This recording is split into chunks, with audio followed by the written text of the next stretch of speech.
E aí, belezinha? Vamos continuar?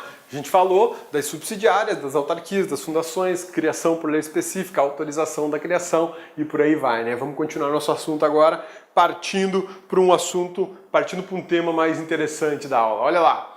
Artigo 37, parágrafo 8º da Constituição, ele prevê o seguinte: a autonomia gerencial, orçamentária e financeira dos órgãos e entidades da administração direta e indireta poderá ser ampliada mediante contrato e ser firmado entre seus administradores o poder público que tenha por objeto a fixação de metas de desempenho para o órgão ou para a entidade, cabendo à lei dispor sobre prazo de duração do contrato, controles e critérios de avaliação de desempenho, direitos e obrigações, responsabilidade dos dirigentes, né? E ainda remuneração do pessoal. Esse dispositivo do artigo 37, parágrafo 8º, ele tem uma importância gigante. Onde? Lá no direito administrativo, quando a gente fala dessa figura aqui, ó, contrato de gestão. Cabeça, mas por que eu tenho que saber de contrato de gestão? Você tem que saber de contrato de gestão por causa dessa outra figura aqui, ó. Contrato de gestão, você vai aplicar para agências executivas ou então para o terceiro setor. O contrato de gestão, ele autoriza a administração pública a negociar com essas figuras aqui. Na verdade, ele autoriza não só com as agências executivas ou com o terceiro setor, mas também com órgãos públicos. Quando é que isso acontece? Quando a administração pública está mais para lá do que para cá, está capenga, está detonada, né? E aí, ao invés de você extinguir aquele órgão, ao invés de você eliminar ele da face administrativa, você vai e firma com ele um contrato de gestão, estabelece metas, estabelece obrigações, regras de desempenho, qualificação do pessoal. O pessoal vai ter que ter uma qualificação X em determinado período de tempo. Para que isso? Isso aí é para garantir uma melhora significativa do serviço público. Isso é perfeitamente admissível e a Constituição trata isso aqui, ó, artigo 37, parágrafo 8º da Constituição Federal, fala justamente dos contratos de gestão. Muita gente sai por aí falando de contrato de gestão, mas não sabe que está no texto constitucional. E pior, está dentro do artigo 37, lá no parágrafo 8º. Isso aqui é muito questionado em direito administrativo, meu amigão. Você que vai fazer prova aí para analista da área administrativa de tribunais, pode ter que encarar uma dissertação sobre contrato de gestão. Fio, se você fala do artigo 37... parágrafo 8º, dizendo que ele autoriza ou ele garante o maior desempenho da autonomia gerencial, orçamentária e financeira dos órgãos, porque no contrato você consegue estabelecer metas de desempenho, né? Metas de qualificação, metas de investimento, metas de retorno em serviços públicos, você tem aí a possibilidade de gerenciar a administração segundo a administração gerencial. Examinador até delira, o olhinho dele vai brilhar e vai te dar um notão, porque você falou do que está na Constituição. Isso aqui é a base, é daqui que sai toda a discussão sobre contratos de gestão. Beleza? Sussa, tranquilos? Isso aqui é só para refrescar a tua memória quando a gente fala do LIMP, né? Os 5 princípios fundamentais aplicados à administração pública previstos no caput do artigo 37. Só esses? Não, esses são alguns dos princípios constitucionais, os mais famosos e os mais discutidos. A gente vai analisar cada um deles agora. Então vamos lá. Passou? Legalidade. Aí a gente já estabelece uma diferença enorme. Legalidade é diferente de legalidade administrativa, tá? Isso aqui é super importante para você, meu amigão que está estudando aí para concurso público. Saiba que legalidade é diferente de legalidade administrativa. Então vamos fazer um esqueminha aqui da diferença para ficar legal. Legalidade, olha lá, diferente da legalidade administrativa. Tudo bem? Beleza? Sussa? Tranquilos? Então tá bom. Olha só. A legalidade diz o seguinte, o princípio da legalidade diz o seguinte. Número 1, só pode fazer o que a lei autoriza. Número 2, pode fazer quando a lei é omissa. Número 3, não pode fazer quando a lei proíbe. Tudo bem? São 3 situações que mostram aqui a legalidade. Vamos chamar de legalidade genérica, né? Legalidade, vou até pôr aqui, ó. Genérica. Ô, cabeça, genérica é nome de remédio, cabeça. Te disse aí, não, meu amigo, é genérica porque ela se aplica ao direito privado e também ao direito público. O princípio da legalidade não tem aplicação só para o direito privado, para o direito público, tem para o público e para o privado. Pô, e a legalidade administrativa? Olha só que bacana, a legalidade administrativa é um pouquinho diferente. E a gente já vai conhecer essa diferença agorinha, tá? Olha lá, legalidade administrativa, número 1. Só pode fazer o que a lei autoriza, tá bom? Só pode fazer o que a lei autoriza. Número 2. Não pode fazer quando a lei é omissa. Aí já pintou uma diferença, né? E número 3, não pode fazer quando a lei proíbe. Beleza? Sussa, tranquilos? A grande diferença está aqui, ó, no número 2. A administração pública não está autorizada a fazer qualquer coisa ou deixar de fazer qualquer coisa na omissão da lei. Se a lei é omissa, a administração não pode fazer. É diferente da legalidade genérica, que é a legalidade aplicada para o particular. É bem diferente. E aí a gente viu essa diferença e dá para entender agora com bem mais facilidade, né?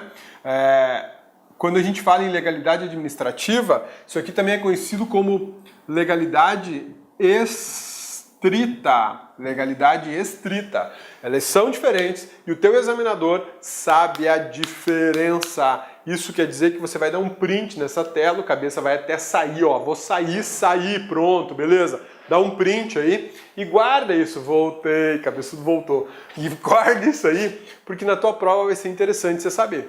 Tá legal? Legalidade é diferente de legalidade estrita. Não esqueça disso, meu amigão, por favor. Isso aqui pode te render uma questãozinha de prova baba e pode detonar com o seu concorrente. Tá legal? Beleza? Sussa, tranquilos? Então vamos voltar aqui para o princípio da legalidade. Agora a gente já sabe que tem legalidade estrita e legalidade genérica.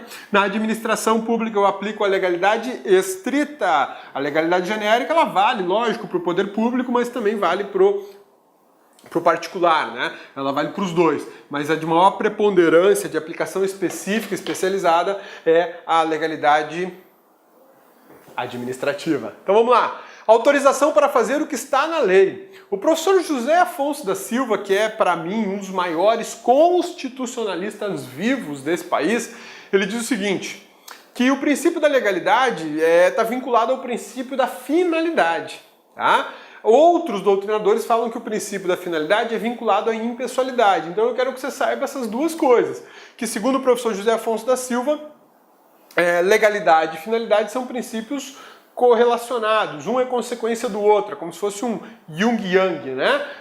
Yin-yung, uma coisa assim, né? Feijão com arroz, pronto. Agora, para outros doutrinadores, a finalidade fica vinculada com a impessoalidade, que é o mais comum aparecer em prova, porque o professor José Afonso ele é mais conservador, mais tradicionalista. Os doutrinadores mais novos ligam a finalidade à impessoalidade, tá legal? Então vamos lá. O princípio da finalidade administrativa é consequência da legalidade. O fim do ato decorre de lei. Olha só, os professores Marcelo Alexandrino e Vicente Paulo já falam diferente, que a finalidade é vinculada à impessoalidade, que é o que a gente acabou de comentar, né? Observância da legalidade, a invalidade do ato administrativo. Isso é um ponto muito delicado e importante que a gente tem que observar, que diz o seguinte: quando eu falo em legalidade, para o ato administrativo, eu não estou me referindo em oportunidade e conveniência. Eu não estou me referindo a mérito da administração. Legalidade diz respeito ao ato juridicamente perfeito, válido e eficaz. Então, eu tenho que observar a legalidade sob o aspecto da lei, se o ato está juridicamente perfeito, de acordo com a legislação do seu tempo. Isso é importante, tá? Isso é extremamente importante, porque quando eu falo em legalidade, eu estou falando em validade do ato administrativo. Eu estou falando justamente de dizer esse ato é correto, esse ato é válido. Ele pode ser inconveniente, mas ele é válido, ele tá bom, ele produz efeitos jurídicos. Beleza? Olha lá. A ilegalidade não, destaca aí, não autoriza a revogação. A ilegalidade não autoriza a revogação. A ilegalidade, ela autoriza a declaração de nulidade do ato. Muito diferente isso, mas muito diferente. Olha só, a ilegalidade autoriza a administração a exercer a autotutela administrativa. E olha o que fala a súmula 346 do Supremo Tribunal Federal. Canetinha, marca-texto na mão e pode grifar isso aqui, doeu o ouvido agora, né? Até o meu deu, eu prometo que eu não faço mais. Desculpa aí, bonitona. Cabeça, o meu também deu. Não, você não, né, cabeçudo? Você se vira com seu ouvido e agora bonitona não, né? Machucou o ouvidinho dela, desculpa aí. Vamos lá, volta aqui. A administração pública pode declarar a nulidade dos seus próprios atos. Essa súmula do Supremo Tribunal Federal, que é a súmula 346, ela fala em declaração de nulidade, mas ela leva em consideração os atos que são ilegais. Atos que violaram o princípio da legalidade, seja ela genérica ou estrita, não interessa. Violou a legalidade, está violado, então a administração vai declarar a nulidade do ato. Se eu vou declarar nulidade, eu não posso revogar. Você vai ver isso na teoria geral de atos administrativos, que a revogação só é possível para atos válidos. Atos administrativos válidos, exatamente.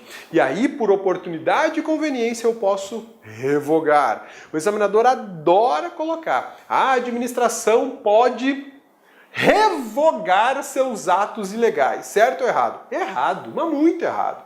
O examinador aí quis te levar na conversa, né? Pode revogar? Não, a gente revoga ato legal e anula ou declara nulidade de ato ilegal.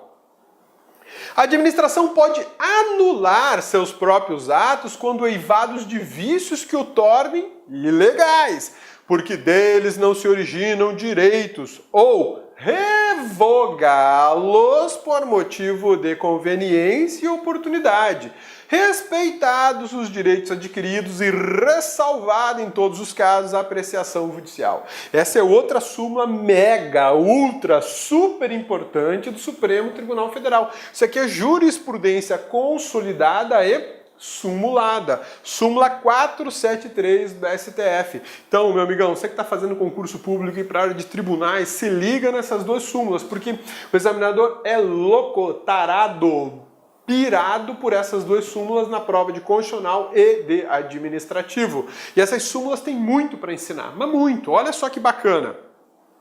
A administração pode anular, marca aí com a canetinha marca-texto, anular o quê? Os atos ilegais. Então você vai ligar anular com ilegalidade, anular com ilegalidade. Ou você poderia colocar aqui nulidade, tá legal? E vai revogar o quê? O ato legal por oportunidade e conveniência. Oportunidade e conveniência. Tudo bem? Belezinha? Meu amigão, grava isso, por favor, tá? Destaca isso aí, porque isso é muito importante. São centenas de alunos que vêm me dizer, cabeça do céu, olha só, eu disse que podia revogar o ato ilegal, o examinador deu como errado, quero recorrer. Que absurdo, põe a mão na cabeça e pensa o seguinte, revogo o ato legal, anulo ou declaro nulo o ato ilegal. Vamos fazer um esqueminha aqui, porque isso me preocupa bastante. Tem muita gente que confunde pra caramba isso, e como são duas súmulas e teoria de atos administrativos, muitas vezes a galera não presta atenção devida. Então olha só, vou colocar um ato administrativo, até para induzir você já a estudar os atos administrativos, né? Olha só, ato administrativo legal. E agora eu vou fazer o ato administrativo ilegal. Olha só a diferença, tá? Um é legal e o outro é ilegal. Tudo bem? Tranquilos? Sussa? Então vamos lá. São duas situações diferentes. O ato administrativo legal, ele pode ser revogado. O ato administrativo legal, ele pode ser revogado. Revogado com base em quê? Oportunidade e conveniência. Tudo bem? Oportunidade e conveniência. Agora, o ato ilegal,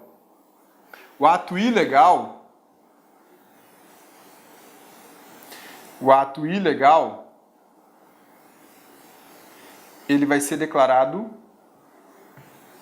nulo. Nulo. Por quê? Violação da legalidade. Violação da legalidade. Isso aqui, meu amigão, vale muito. Pode te salvar na hora da prova para algum tipo de questão, tá? Isso aqui é o básico para você entender outras coisas que vêm como consequência de uma revogação ou de uma anulação. Quer ver? Vou te dar um exemplo só. Revogado. Anota aí que é importante.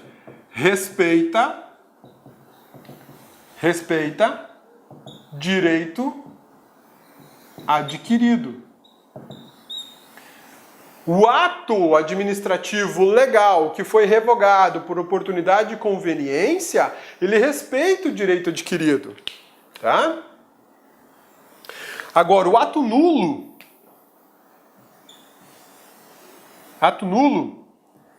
não respeita o direito adquirido. Ele não respeita o direito adquirido. Vou até negritar aqui, ó. Não respeita. Não respeita. Por que é que ele não respeita? Porque não existe aquisição de direitos se o ato é ilegal. Lembra lá do artigo 5º que a gente conversava sobre ato jurídico perfeito e direito adquirido? Eu tenho direito adquirido se eu pratiquei um ato juridicamente perfeito. E o ato é juridicamente perfeito se ele se compõe e é formado segundo a legislação da sua época. E segundo a legislação da sua época, ele tem que ser perfeitamente legal. Essa é a sacada. Essa é a sacada que você tem que gravar, meu amigão. Bonitona, você também. Eu não posso me iludir ou pensar, pô, mas eu adquiri um direito. Você adquiriu um direito advindo de um ato que é ilegal? Não, não. Você não pode adquirir direitos advindos da ilegalidade. Então, quando o ato é declarado nulo, eu tenho exatamente isso. Um ato ilegal. Ilegal não respeita direito adquirido. Agora, se ele é legal, aí respeita direito adquirido. Tá bom? Beleza? Sussa? Tranquilos? Então vamos voltar para a nossa aulinha aqui, para os nossos slides. O que mais que a gente tem aqui? Agora sim. Opa, será que eu pulei? 13, 12. Opa, o 12 e o 13 ficaram iguais, né? Então vá, vamos pro 14. Pô, 14 também? Então vamos pro 15. Impessoalidade, vamos lá. Impessoalidade. Impessoalidade. Deixa o cabeça já fazer uma coisa aqui, né? Porque senão vai ficar tudo bagunçado aí no seu material, não vai rolar. Tem 3 slides iguais. Então vamos lá. O 11, 12, o 13 é igual, vou deletar. O 14 é igual, deletei. E já passamos para o 15, que agora é 13. Impessoalidade. Então vamos lá. Vamos falar da impessoalidade agora. A gestão administrativa é impessoal. Duplo significado. Finalidade administrativa e vedação à promoção pessoal. Por que é que a administração tem que ser impessoal? Eu não posso administrar aquilo que é público de acordo com conceitos pessoais. Isso é impossível, né? Não vai rolar, não vai rolar. Eu gosto muito da cor azul, então eu não posso aplicar a cor azul para a administração pública porque eu gosto de azul. Negativo. A cidade que eu moro se chama Anápolis. A última gestão que ocorreu em Anápolis foi do PT. E, coincidentemente, a maioria das praças e parques públicos tem placas em vermelho por todo lado, com o nome do parque, com dicas de esporte, de educação, né? Porque você tem que ter educação no parque. Por exemplo, não dá para eu levar sujeira para jogar no parque, eu tenho que carregar comigo a sujeira e jogar numa lixeira. Todas as placas são em vermelho. Por que será? Ah, cabeça, é porque no brasão da cidade tem vermelho. Nenhuma vírgula em vermelho no brasão ou na bandeira da cidade. Por que será que colocaram vermelho? Não tenho nada contra lá a gurizada do PT. Até fizeram um trabalho muito bom lá na cidade. Mas o que rolou? De forma muito discreta, violaram a impessoalidade, né? Por quê? Colocando uma cor que não tem nada a ver com a história ou com a cultura da cidade. Isso aí tem que tomar muito cuidado, tá bom? Segundo Celso Antônio Bandeira de Mello, que é um grande administrativista do direito administrativo, né? Um grande doutrinador do direito administrativo, isso é consequência da isonomia. Por que a impessoalidade é uma consequência da isonomia? Porque eu tenho que administrar de forma igual para todo mundo. Eu não posso atender a interesses particulares para aliviar o lado para os amigos e prejudicar os inimigos. Eu não posso dar os rigores da lei ou da administração para quem eu não gosto e para quem eu gosto eu facilito tudo. Por quê? Porque aí eu vou violar a impessoalidade. Acabo violando a igualdade, né? Já pensou se eu fosse fazer concurso público e contratar só as pessoas que eu gosto? Aí você é Corinthians, ou é Flamengo. Eu ia falar, não, Flamengo e Corinthians não tem, tá reprovado, não faz nem inscrição no concurso. Mas os colorados todos vão ter cargo comissionado, função comissionada e por aí vai ter os melhores cargos da administração. O que eu estou fazendo? Estou violando a impessoalidade. Não posso fazer isso de forma alguma, porque a administração é pública. Na tua casa é diferente. Se você quiser contratar uma pessoa para trabalhar na sua casa porque você gosta dela, porque é teu amigo, porque, sei lá, por alguma razão pessoal, o problema é teu, o dinheiro é teu. Mas aqui o dinheiro é público. Aí não rola. Agente público não atua em nome próprio, age em nome do Estado, ele age em nome do poder público. E aí a gente tem teorias extremamente importantes aplicadas ao princípio da impessoalidade que você tem que saber, seja para a tua aula de constitucional, seja para a tua aula de administrativo. Teoria do mandato, ela é baseada no contrato de mandato do direito civil, existe delegação de poder. Teoria da representação, baseada na representação civil do incapaz. E a teoria do órgão, também conhecida como teoria da imputação. Imputa-se ao agente público à vontade do Estado. Qual dessas é usada na administração pública? Teoria do órgão. Teoria do órgão, tá bom? Essa é a mais importante pra gente, que é a teoria do órgão. O que rola na teoria do órgão? Tudo que um agente público faz, ele não faz no nome dele, ele faz no nome do órgão. Essa é a grande sacada, ele faz no nome do órgão. Quando o cabeça, que trabalha lá no Ministério Público Federal em Anápolis, e o cabeça pratica um ato administrativo qualquer, não é o Rodrigo Belmonte que está agindo, é o Ministério Público Federal que está agindo. Por quê? Porque não sou eu, é um agente público que está manifestando, está concretizando a vontade da União. Da União. O Ministério Público Federal faz parte da administração pública direta federal, portanto faz parte da União. Não a União como pessoa jurídica de direito público na sua função do executivo, tá? Mas União de forma geral. Executivo, Judiciário e Legislativo. Tá legal? Isso é super importante você saber também.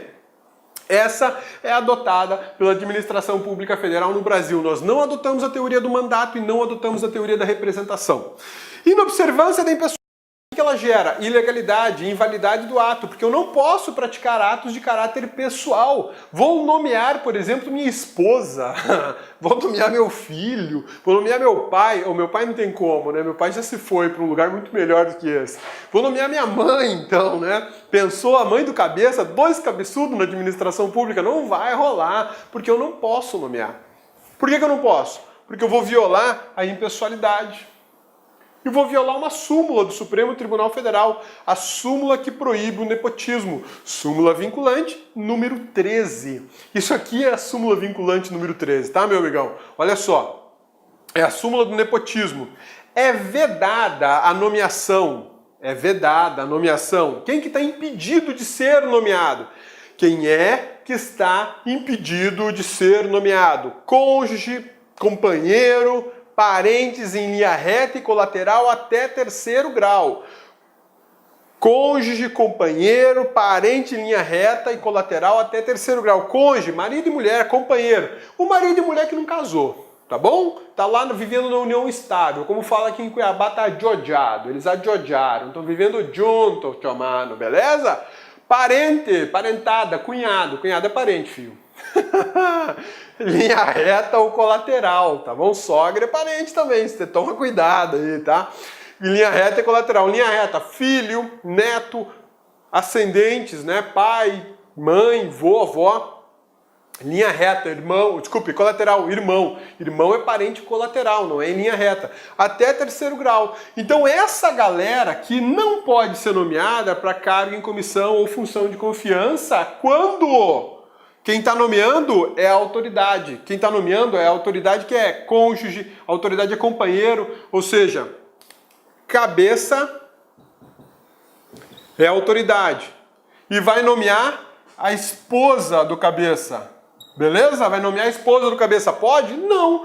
Por que não pode? Porque a nomeação é vedada, tem um impedimento. Essas pessoas não podem ocupar cargos comissionados ou funções de confiança. Ou seja, a esposa do cabeça não pode ocupar um cargo comissionado ou uma função de confiança subordinada ao cabeça. Não vai rolar. Ah, cabeça, mas você é o prefeitão da cidade. Ó, o cabeça é o prefeito, tá bom? Vamos entender essa súmula. O cabeça é o prefeito. Então o cabeça não pode nomear a esposa do cabeça para um cargo em comissão. Não posso. Porque eu sou o prefeito. Tá bom. Mas aí o presidente da Câmara dos Vereadores é chegado do cabeça, amigão dele, e fala assim, cabeça, vamos fazer o seguinte... Eu vou nomear a tua esposa para um cargo comissionado aqui na Câmara de Vereadores. Ela não vai estar subordinada a você, vai estar subordinada à mesa da Câmara, a mim, que sou presidente da Câmara. E você nomeia minha esposa aí na prefeitura, fechou? É o que a gente chama de nepotismo cruzado, isso é proibido também. Então não vai rolar, tá bom? Agora o cabeça não é o prefeitão. Cabeça não é o prefeitão. Cabeça Cabeça é diretor.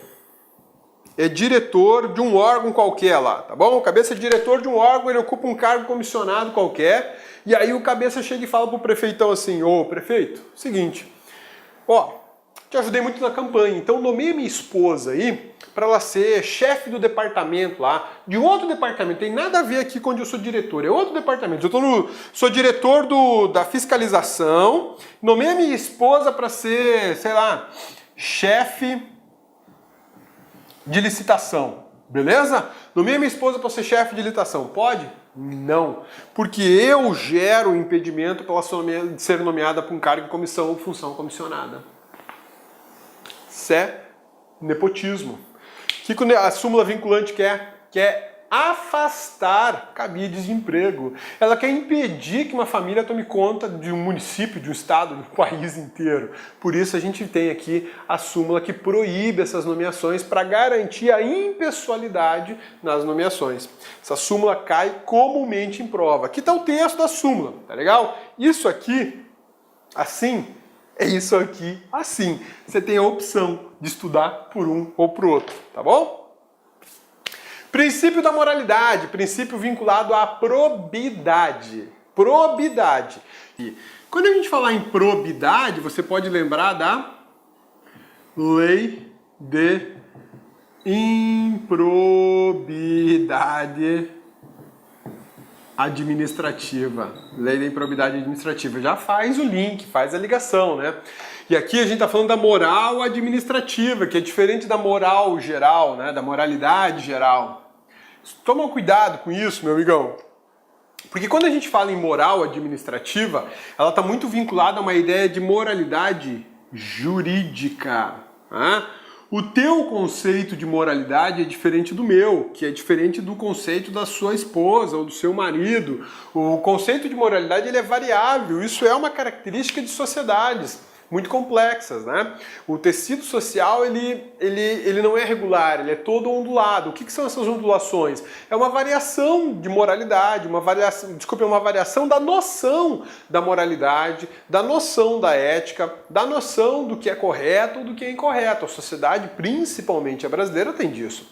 A administração pública ela não pode ficar sujeita a essas oscilações do que é correto ou do que não é correto. É por isso que a gente fala em moralidade no seu aspecto jurídico, no seu aspecto jurídico. A moral administrativa é uma moral jurídica, tanto que nós temos um código de ética, nós temos uma lei de improbidade, justamente para trabalhar um padrão de moral, que é praticamente ignorado, né?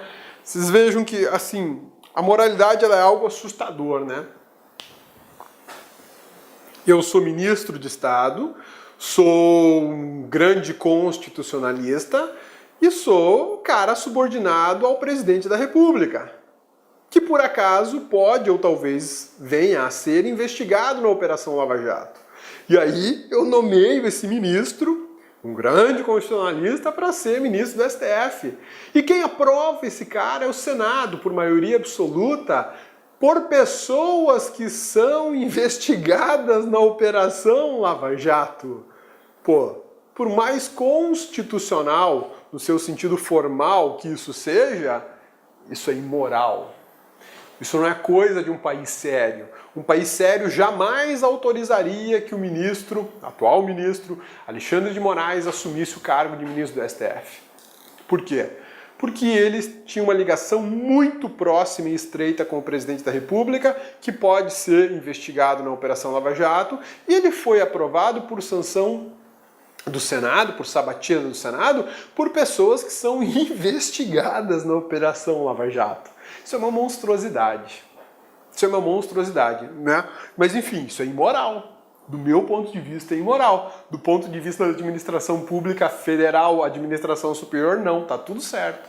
Percebe a diferença? Eu acho uma bizarrice, mas o presidente da República achou tudo normal, tudo correto, tudo certo, bonito e lindo. Tá? Então tome cuidado com isso. Não pense que a tua noção de moralidade é advinda da tua comunidade, da tua família, da religião que você frequenta, que é o que corresponde à noção de moralidade administrativa. Irrelevantes as convicções pessoais do agente público, né? Tutelada pelas seguintes ações. A moral administrativa ela pode ser protegida pela ação popular, ação civil pública por ato de improbidade.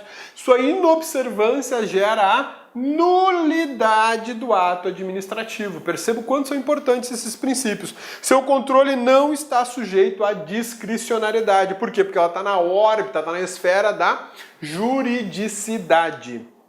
Publicidade. Vamos falar um pouquinho da publicidade, que é outro princípio importante da administração pública, aplicada à administração direta e indireta da União, dos estados, dos municípios e do Distrito Federal. Possui duplo significado. Publicação em órgão oficial ou notificação. Garantia de transparência. Quando eu falo em publicidade, eu tenho aqui justamente a questão de dar conhecimento à sociedade aquilo que a administração está fazendo. Isso é extremamente importante. Eu pago a conta da administração assim como você. Então eu e você temos o direito de saber o que a administração faz com o nosso dinheiro. Então eu quero saber quanto o cabeça ganha no Ministério Público Federal. Tranquilo, você vai acessar o site do Ministério Público Federal, pgr.mp.br, e vai lá na parte de transparência. Folha de pessoal, vai digitar o nome do cabeça, vai aparecer a última remuneração do cabeça. Você vai saber quanto o cabeça ganha. Ah, mas eu quero saber quanto ganha o Procurador-Geral da República, o Dr. Rodrigo Janot. É o mesmo esqueminha. pgr.mp.br, vai lá, transparência, folha de pessoal, Rodrigo Janot. E vai aparecer a última remuneração dele, só não vai assustar, tá bom? Nem com a minha, nem com a dele. A minha, a dele. Tá bom? Beleza? Mas o que é isso? É dar publicidade, é oficializar os atos mediante a população.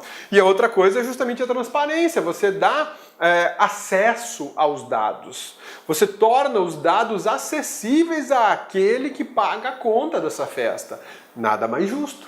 Né? Nada mais justo você apresentar para o contribuinte o que ele está pagando.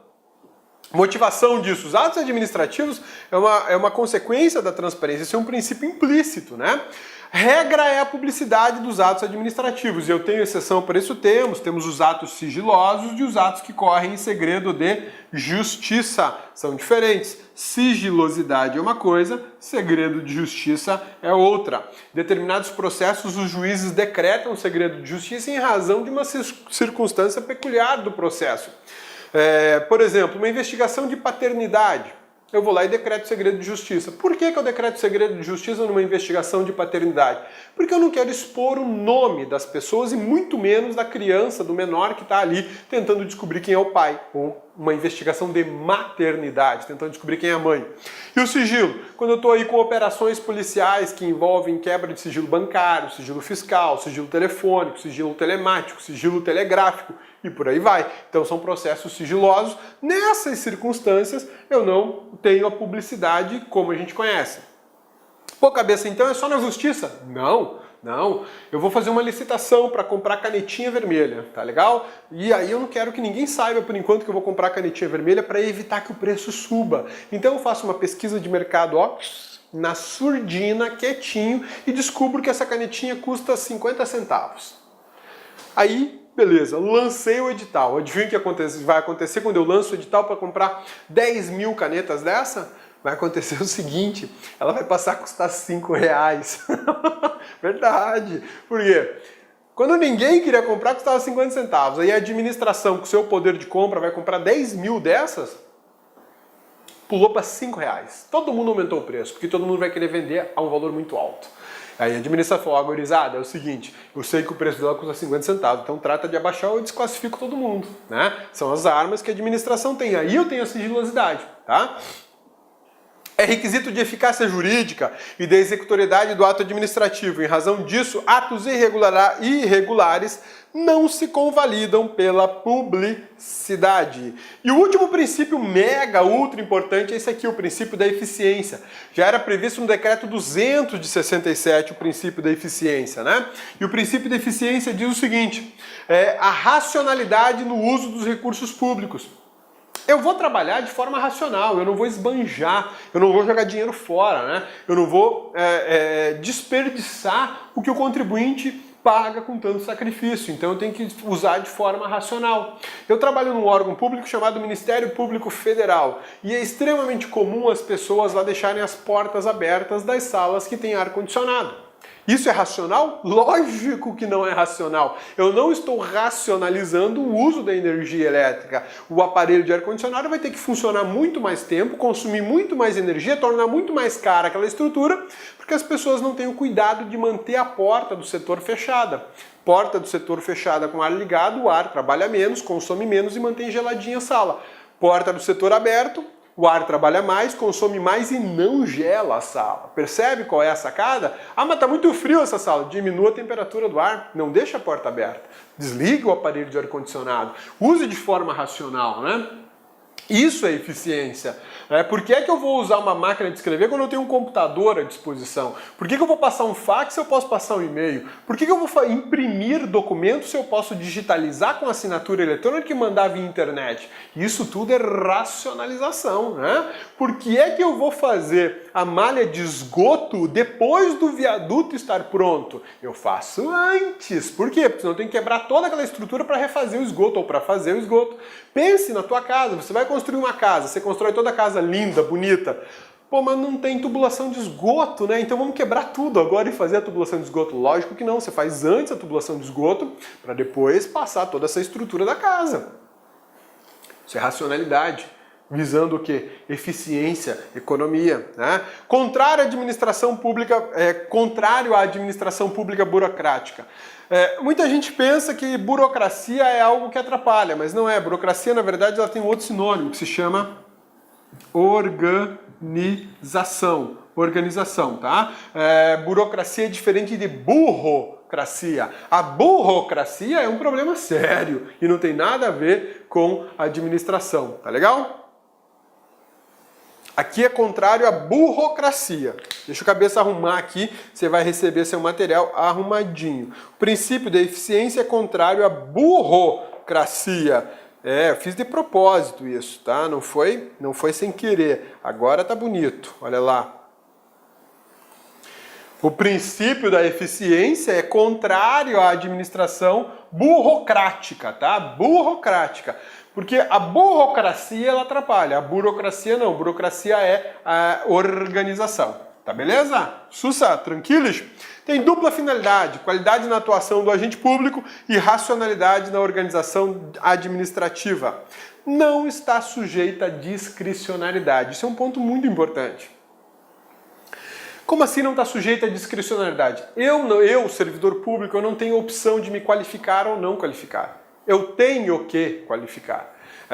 Eu, administração pública, não tenho opção de fornecer qualificação ou não fornecer qualificação para o servidor público.